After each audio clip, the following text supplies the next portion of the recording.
Un camion de 10 tonnes contenant 475 madriers de framirés et de fraqués. Ce chargement de bois, sorti frauduleusement de la forêt classée de Yapo-Abé, dans le département d'Azaguié, a été intercepté par les agents du contrôle forestier de la Sodefort. Nous avons mis en place une unité qui fait des patrouilles de nuit dans les différentes forêts classées de Côte d'Ivoire.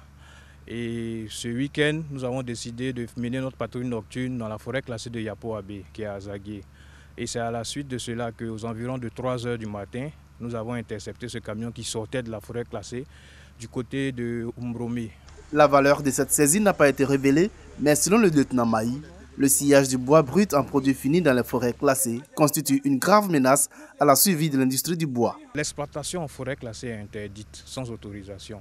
Et en plus de cela, la législation forestière interdit le sciage à façon. Et ce bois que nous avons saisi provient du sciage à façon. C'est un fléau qui mine l'industrie du bois en Côte d'Ivoire.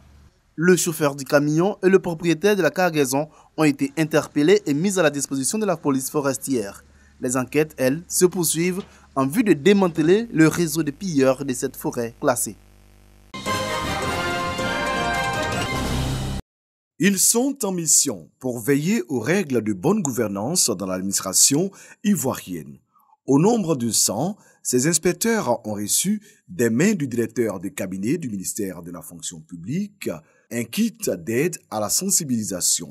Le rôle des auditeurs, des inspecteurs et des contrôleurs est un rôle de gendarme et un rôle de censeur. Donc on n'a pas à avoir peur de l'auditeur, de l'inspecteur ou du contrôleur. Non, certes, c'est un élément de dissuasion à la mauvaise gestion. Mais en même temps, c'est un dispositif d'orientation et de réorientation à la bonne gestion. C'est un dispositif de conseil. Quand on fait l'audit, c'est pour mieux vous conseiller, vous faire les meilleures propositions afin que vous fassiez une gestion, je dirais, axée sur un résultat probant. Comment instaurer le contrôle interne dans toute l'administration ivoirienne? Comment impliquer les cabinets, ministères et secrétaires généraux des institutions? Voici quelques-unes des questions auxquelles les inspecteurs devront apporter des solutions. Cet atelier marque donc le point de départ d'une campagne d'information et de sensibilisation des gestionnaires sur leur rôle et leurs responsabilités dans la bonne gouvernance au sein de l'administration ivoirienne.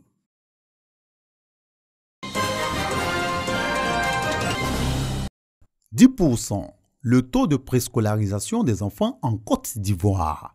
C'est ce qui ressort des conclusions d'une récente étude menée par le cabinet Innovation for Poverty Action IPA avec l'appui du groupe de partenaires pour l'éducation ARC-EPG. Le préscolaire est l'initiation de l'enfant au système éducatif. Il s'avère essentiel pour garantir aux enfants la réussite tout le long de leur vie, selon des spécialistes. On a besoin de quelque chose qui est beaucoup plus basé sur le jeu, où c'est comme ça que les enfants se développent et apprennent, socialisent entre eux.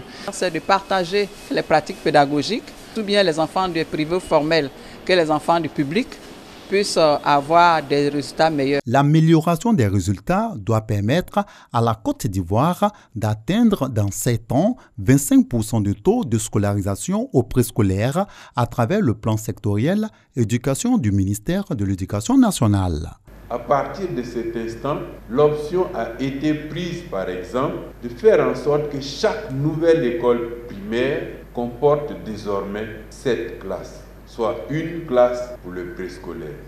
Selon un rapport du programme d'analyse des systèmes éducatifs Confomen-PASEC réalisé en 2016, un élève ayant reçu une éducation préscolaire obtient de meilleurs résultats en français et en mathématiques en classe de CM1.